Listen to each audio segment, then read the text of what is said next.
ꯀꯥꯡꯕꯨꯁꯤꯡ ꯗꯨꯅꯦ ꯍꯥꯏꯇꯥꯔꯦ ꯃꯅꯤꯄꯨꯔꯗ ꯍꯧꯖꯤꯛ ꯃꯊꯧ ꯇꯥꯔꯤꯁꯤꯗꯤ ꯑꯅꯧꯕ ꯃꯥꯏꯊꯣꯡ ꯑꯅꯧꯕ ꯃꯤꯔꯣꯜ ꯑꯗꯨꯒꯨꯝꯕ ꯃꯌꯥꯝꯁꯤꯡꯗꯣ ꯄꯣꯂꯤꯇꯤꯛꯁ ꯈꯛ ꯅꯠꯇꯦꯀꯣ any profession any profession da akoi sigi mathau tai MCS officer da zu mama lebak nuksiba maramdam nuksiba mayam ama tholpam changi academicians ing da zu mama lebak nuksiba maramdam nuksiba mayam tholpam mathau tai lengak loi da zu madugumba mayam mathau tai sigi fruit ana wom disal la ga ma di fruit angang bali le aduna farmani manas same fruit adugi lok fruit ango bom li laga sipsi nu paje farani adudi ko madu akoi leiriba ahalaman gi di khangdre manipur gi leiriba nahajing nadi madu thajaningai oidra ise ai mayam jam kupna khandan janingi hai bofam jai thamja 1930 degina 1940 bauta UK da mogi leigiba national crisis in amar kanda national unity government ama leiba haidi opposition leitaba apunba magi national unity government ama national government ama leiba simaina akoi 1994 da African National Congress na lead torakanda mogi leiba mogi national crisis to namar kanda magi rival ga pul kandu deida national unity government ama leiba simaina Israel da thokre simaina Palestine da thokre tongan ba mayamam da thokre anak par inak nak pada dum Nepal da su adugumba national unity government se thoyeba Manipur da 2023 gi me gi tang hum de gi horakan de leibak sida choba akoi gi charang na ba ma akoi gi ba crisis sama thoe sigi crisis sigi manung jidaida BJP ga Congress ka huna ba da numit supama TV discussion do IBI national paper do IBI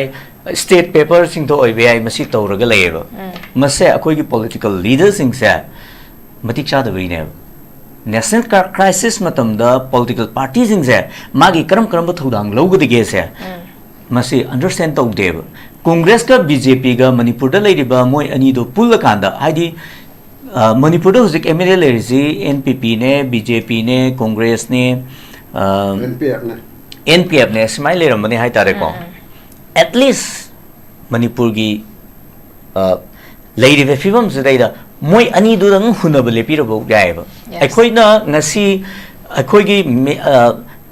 khudamoi na maitai sing gi perform yam na tai cha da perform am da ngasi thambiri za akoi gi leiba political parties sing du na sigi leiba national unity ama tangai phade habagi wakhalon je thado kan da moi masen pamun da hunabagi potama akoi da achauba lanjao ma achauba crisis ama thoingai manung du da bokta moi masen hunadaba numit yaude ba ngasi bo hunari hai tare ne ko sina marom kanda akoi gi Manipur se fibam cha da ba yamna khudong tinai oiba tangka kamada thamine aduna hojik akoi gi national unity government ama matam du dai da sembiramba kari Congress sumagi national interest to pa yaiba state interest da madu moi kano to gudong ngai ba BJP sungai re amazungai re mat crisis manung du dai da di lebak si go interest ta thok tong ina gadab ne ba miam si go interest ta thok tong ina gadab ne ba madu to gi dab do achouba asoiba mane sa masi akoi umina bam change haidi aina hujik haijari duni UK da 1930 to 1940 gi magi yengbiu kano da Africa da mogi 1994 gi issue yengbiu 1967 da Israel gi issue yengbiu ko simaina 2007 da Palestine gi mogi political film yengbiu sigi mayam jingje phasana mamuta ne naina bira kanda Manipur da political gi khena ba thamdana tawbiram gadi yam chumgadam ne hai tare ne ko handaki hogi be MP election du deida matam du deida ai akoi keno to gai ai press meet ama tora kan du deida lakador be MP election si deida akoi yamna silent oina leijagani maramdi leiri be film jina maram or kan du deida akoi elections data du gam thoi option zaroi haidna ai statement bu pizagi ne hai tare adu bu leidiba mayam jing jita ida madu gi political understanding du moina graphs to ngam gi da ki potama akoi de leigi hai tare aduna leader amo oibasi asuke matik aruba perform mane kudamoina 1948 ta lamyan ba hizum irabot si apunba magi iho ma sagana bo honaba matamda magi self criticism pi gi magi self criticism du na maram or kan du da iho dugi miam gi lai ba iho do madugi apunba fibam mama sagala kanda magi pami ba kholau do mamang thana mangjil thana puruga chatpa ngamgi haitare aduna ngasi gi leiriba political labiriba political parties sing sigi magi leaders sing sidaida leibam thokpa political understanding ja masi leitabagi achau hoba ma lebak sida leibra haibase masi akoi nei na ba yai regional gi iho ma mayam na haibi gi ko manipur se angakpa akoi gi ma yam na ngakpa political keno mayam am le state mayam am le gai tare ai maming di palaro regional party ma magi MLA sing se kare election torbo tung ta kare magi leiriba worker mayam sing do magi party worker mayam sing do magi party office ne wo ke na lei pareng hu ke na ngai ri dana ngai ri ngai dana national party ma da changraga akoi party da join tore na som da lei hu ke wan hojer pa regionalism gi wakhallon da change chungjar pa mayam da lei hu pa bo phangau da bi da chung gi bagi akoi si history lei manipur da masya thoki ba tong dong ni ko hari bo political party du na di aina hari je karino do khangam gane ba aduna hojik maru di manipur gi lei ba youth sing se si jina manipur gi hogi ba political history myam jing je yam fajana digest to wam changi madu to da bida social media jing da pakat khanaraga lei ba do aduna di oiroi hai tare ni ko aduna hojik manipur da mathok dari je fresh mandate nati ano election to udu na te ba manipur da mathok dari je karino da fresh oiba face ma mathok dai ba ano ba mai thong mathok dai ba somna kanda chongak bado aduidu maduna leba ke fa porkani sidi hanjan chongdra ugraba ngakne haitar hanjan chongdra ugraba mayam jingduna amuk anoba afaba idea ma puthura kanda manipur je kalrani je sidi akoi du yamna thajani ngai di oiraktabagi thak ama leibra leitabra je manipur gi youth singna masi nei na bam chang ai tare aina nga sai je gi duni ngasi aikoina maitei singna pofam sadri je leiriba manipur gi crisis matamda malem gi tongan mafam da thokhiba nation crisis matamda political parties in the karam thodang logi ge je khangdaba madugi political understanding leitaba mayam amana makok thonga chelabrai je ngasagi lan kanna somda khun ngakpa mayam na thawai kuba ta ha pera kanda leiba khunja mayam duna chabam thapam khangdana leiri ngai du dai da moina somda nungti gi phamaga hunangami ba adugumba political leaders sing nai tare ne ko aduna hojik manipur da fresh mandate kaina tourism je sarkar paining drangor ba power paining bagi phangam draba kangbu sing duna hai tare manipur da hojik mathau tare sidi anu mai thong anu miro adugumba mayam sing do politics kakna te ko any profession da akoi sigi mathau tai MCS officer da ju mama lebang nungsiba maramdam nungsiba mayam ama tholpam changi academician jing da ju mama lebang nungsiba maramdam nungsiba mayam ama tholpam mathau tai lengak loi da ju madugumba mayam ama mathau tai sigi fruit ana wom disal laga ma di fruit angang bali le aduna farmani manas same fruit adugi lothoga fruit ango bom le laga sipsi nu paje farani adudi ko madu akoi leiriba ahalaman gi di khangdre manipur gi leiriba nahajing nadi madu thajaningai oidrabra ise ai mayam jam kupna khandan janingi hai wafam jai thamja Kangleipal da lak chake oza akhoi gi pamuna sushi thambi khre akhoi gi chatkriba leaders sing se ahan bada akhoi gi north east ke in charge sone di sambit patra lebani na first se mak ni ma ka di una khre akhoi na phangba report ki matung ina hoji fawda di ma ka una khre dubu ma ki mai kai di gi atopa leaders sing hu union home minister prime minister amadi BJP gi national president JP Nada se una na bagi damak te appointment se magi khudang di gi logo to bani adubu hoji fawba gi oina khoi newspaper sing da phongna rakpa khoi pau phangbasigi matong inadi hoji mang ki site gi phongdorai base khoi gi maitei gi sikhak lakpane yaroi khoi gi lakhe hai tari popular government amakak semba gi lakhe hai tara di khoi kuki gi lei basing su punna langminara kanda madugi approach to gi pose tausi aduna da tara di hoji fawi gi oni di appointment lobang ngamoi habagi poram kak phongdora kiba maswai sida khoi gi as a leader abo oina khoi gi praja singi wakat pura kanda khoi gi praja singi apam se thungan gi hanan chat ki bani adubu lai ri ba posida di hairaiba Northeast in charge na hairaiba wafam sidadi makhoi gi situation kamai le ngo na haba sizo hoi khanaba ama khadi chumme adu itaragadi mana phongdoraiba wafam sigi matung ina hoi hoji hoji ki makki oina popular government ama khak semba gi mangla se masi mangpauna ta khara khakji wagadra haba question ni kamai thamini hojik leirisi mayamda aina hangningba wahang ama le hojik Delhi da mayam chatle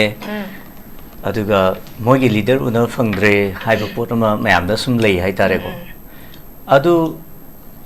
leiriba manipur gi leader BJP gi leader singa center gi leader singa pau phaunar moe ji thajaningai oiwa phum mara yes phaunar am gane ba ko phaunar oi du bimaram su leite ba adu manipur da governor mamang da mchangure ko ji smaina matam gi oiba magi political event khara dum legre adugi political event dugi part moina Delhi da chalaga Delhi da leirugo oram gane ba ko adu BJP gi leader singa state ki leader singa BJP gi central leader singa pau founder moyena akhoina sidaida neinari se ai thajani ngai oide haidi aiga akhoi babaga i pau founder di si kadawaida sumdoi no haibagi potom lei ko to du mase political event mo ram gadra na aidi adumaina khanjai hai tare ko haidi miyam jidaida yam phajaba makal gi utam sai bagumba oiram gadra adu natabida aiga koi baba ga pau phongna de habagi wafam ja sidaida aidi thajaningai oiden khale se kudumoina mamang da hogi bada tha sam ahumri ge mamang da akoigi honorable ex CM na lead tor kandu daida mukchaluraga union minister go unaraga dum halakibagi political event amsu lai hai tare ne aduna hojik mayam jidaida ngasai media da fungi ba kaidoriba mayam jidaida leader sing unahalaktre kaidoraktre moi masen phone da dum phongnaram busu yai se khudum moina hogi ba chahi ani jidaida lan manung jidaida unade haiba podum sudum haine hai tare adu leibak ama gi chief minister duga union minister ga pau founder moisi akoina political blame game moina pangai haibadi ai ko aduga founder dana kamaina leibak singa amdoino pau founder dana kamaina leibak singa amdoino prime minister ga ju founder amni union home minister ga ju founder amni mogi founder bam thokpa mogi leiriba line do adugi mutung dum founder amni hai tare ne adubu hojik leiriba poche chumnagi political event amoina idi dumaina learning hai tare aduna lengak semba semdaba masegi keno masu dum mayam kanna hainari ko hojik thengba nganba aduna to nganba mani tha ani mukki mamangda tha humukki mamangda akogi honorable governor na mayam da high grisi relief ki leiriba mi mayam singse akoi December ba unda hanjalan gani haiba pot amasum thamgiba leigre ko chief secretary na kaino mogi matam dugi subject to correction kaino na governor na haigibra chief secretary na haigibra chief secretary new kaino dam da leigre madu centers ki oiba magi policy mo ramni free movement gi oiba fam ama leire free movement gi oiba fam ji jo hojik yam kanna se senapati lambi da Imphal Dimapur lambi da handak nong nini sidaida madugi akan ba section tharang ama lokhalakpa airport pa uda masidaida mi myama poraga sidagi flight ka tongan gi ba kolan gi ba mayamam leiri hai tare sigi leiri ba train jigi marak sidaida manipur da popular government ama lakani hai ba se masi adukam na chumgani ji thaja de hai tare hoi democracy ni akoi democracy da thaja ba moina manipur da popular government ama leibai sidi akoi yam tangai fadabani aduga tawam su thokpane hai tare adubu hojik leiriba political event mayam jingse leiriba leibak sigi lengak lon gi ore iba film mayam jingje thangai ba khongtang mayam jingje yengagadi handaki thatruk sidaida haidi mamangi thatruk ma hogre handaki PR gi thatruk manungje sidaida lengak ama yamna ta na semak kadra semo oidra se asi yam chingna ningai oi oirakani haibagi kitang thajabasu watlap lei hai tare aduna karigumba Imphal Dimapur lambi si yamna hanegumna adumang natragasu hakoi phajana chatna ba hora aba relief camp da leriba mi khara jingsi khoi gi lanjenar gi ba mayam jingsi chama da chama natragasu khara gai madu shift tawdna hanagi resettlement policy ji phajana implement tawra aba ko adu ergadi popular government ama semna na bagi governor akoi gi center gi maikai digi thong ama hangakadrai na haidi miyam khangna thong ama hangakadrai do khalli hai tare aduna aina uzabudadi hojik lairiba manipur gi fibam ji manipur gi miyam gi laibak se koi gi kai ki dra chelaga som wungna bai do madu gi tangkak madu dai da khoi la abra haidi 2000 da lagiba koi gi June uprising hai tare madu dagi 2002 da lakhiba government dagi lakhiba magi fake encounter gi series of fake encounter gi lagiba magi fibam mayam sing adudagi di kai ki dra chela kanda muk som ongnarakba adu hojik laiba political trends ai ta khwai dagi hena muk laibak thiri di kai no da kai ki dra som ongnaraba mayam dai da som khirakpa timing jida ko kai gi khata mu hanjala sira haidana anoba train ama mu develop tawna na honarak baza si laibak thibne hai tare ko aduna madu tana na design jo society jida tawrak podong to wai tare sawom na khot pu dudagi di kai gi khat ne na phare hai bi gi wakhalo lama lakna na ba mayam da ithil pirak baza si akoi gi hojik ki leriba tangkak sida di yamna laibak thiba train ama akoi sidai da yamna chumdaba maikai amda lai hai tare aduna akoi gi leriba manipur gi youth sing na anoba mirol na hojje akoi na khang akoi mayam na khanmin na gadaba di ko leibak si manipur si akoi gi kai hai tare afaba lairamle na ma semgat na bagi damakta kai amadi som ani dagi akoi nanthoga saphagada bomfam amada chatpan chumgani hai bofam jai ahan batang kak ta thamjani ngai hai okay am phazan thami kre khoi gi leriba manipur gi situation sina khoi gi phongdorok pangak tani khoi gi khoi na yam thazana isa gi right sing sinara kan da khoi gi mihut sing thagalubaduna thagaliba mihut sing sina khoi gi khalubadagi ona taina rakpa ha tare khaluba tabak sing da toraktaba masina maram orakana praja singi sentiment sopoduna maram orakanda sukumbe film se lakpadagi praja singna thazabagi chang se walakpani measure oina leriba national party ani sina kogi masida expectation se lerakta ba thazaba se lerakta baduna maram orakana regional party amaka form to pase amna maktangai fatar bra habadani aduga hauzike leriba dali de changkriba leaders sing sina kogi da singna praja singna pami ba tabak tumak akogi pangtu kanda pubira laktaba taraga de koi praja singi future generation gi damakta ha betare kogi manipur gi tungi laiba ki damakta kogi mass soiba kogi praja singi people uprising am darkar tar bra ha question duni lai base ai mathang se oza Kangleipal da lakchege oza kogi formation of popular government di hai but adubu popular government am khaksem bas hanadi already kogi elected oraga lereba kuki gi MLA tara yauri bani but makhoi yaudana amuk akogi popular government am khaksem matamda masida ko separation gi pot aba khaksu lakpa yaba gi pot aba khaksu lei ba tare somna kanda khara khak se matamda moisi tongana inthoki ba matamda ko gi separate mukhoina talaga leriba separate administration union territory gi post se ko gi tarak makoina mathanda same kre habagi makoina blame amaksu tawlok pa yabagi pot ama khaksu lei ba tare dubu hausiga leriba situations da makoina damak lapso kan separate administration gi demand damak stick toraga lei khrabania somna kana popular government sem da so makoi se yaw se haba matam da yada ba du gi pot me amasu lei ba makoi mathak da so ko gi threat me amam su lei ba tare maduna maramora kan da makoi tawba ngam da basu oiduni but adubu hauzik leriba mang da taraga leriba se koi popular government ki demand haba tare masi oithokta ba koi hauzik yamna hojozimak phagwa pau da haba tare koi evening newspapers in the phone pada so November gi third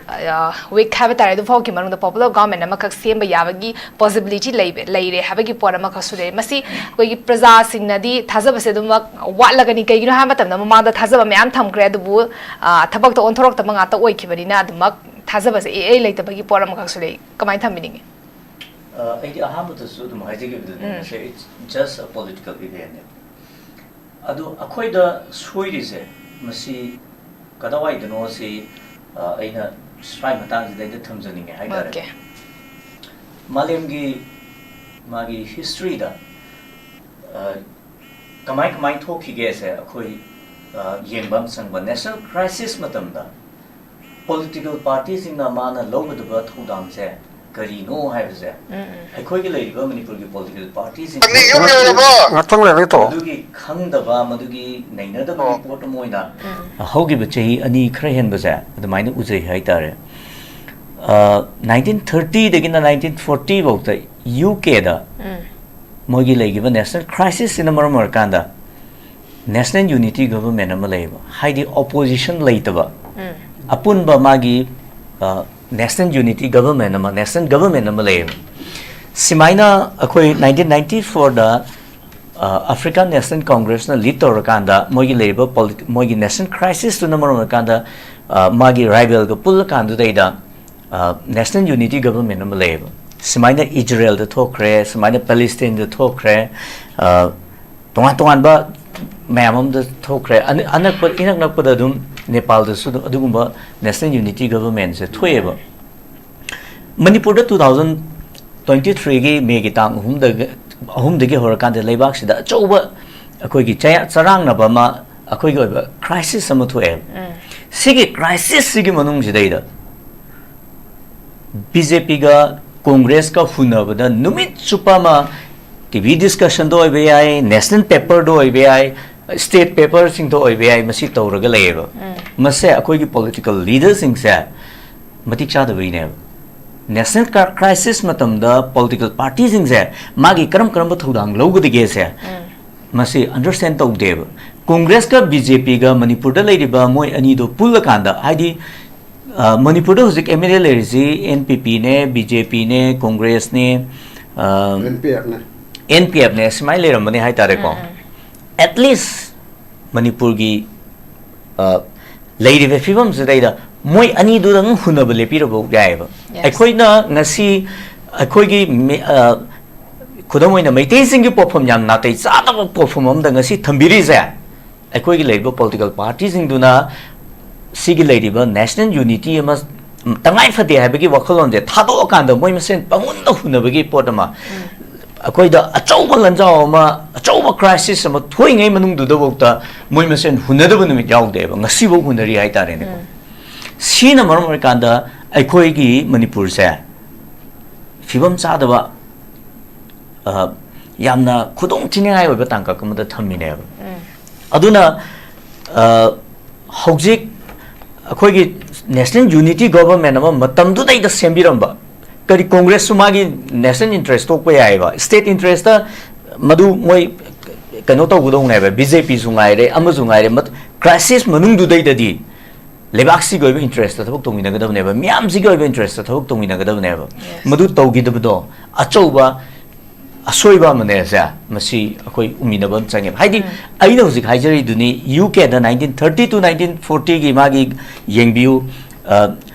the Africa da mo 1994 gi issue yang view 1967 da Israel gi issue yang view ko simaina 2007 da Palestine gi mo gi political film yang view sigi mayam jing je phasana mamuta ne naina bira kanda Manipur da political gi khena batham dana tawirama gadi yam chum gadam ne hai tare ne ko handaki hogi be MP election du dai da matam du dai da ai akhoi keno to gya ai press meet ama to kan du dai da lakador be MP election si dai da akhoi yamna silent oina leijagani maram di leiri be film jina maram or kan du dai da akhoi election si dai da du yam thoi option zaroi haidana ai statement bu pizagi ne hai tare adu bu leiri ba me am jing si dai da madu gi political understanding du moina graphs to ngam gi da ki potama akhoi de leigi hai tare aduna leader ama oi ba si asuke matik aruba perform mane kudamoina 1948 ta lamyan ba hizum irabot si apunba magi iho ma sagana bo honaba matamda magi self criticism pi giba magi self criticism duna maram orkan du da iho dugi miam gi laiba iho do madugi apunba fibam ma sagala kanda magi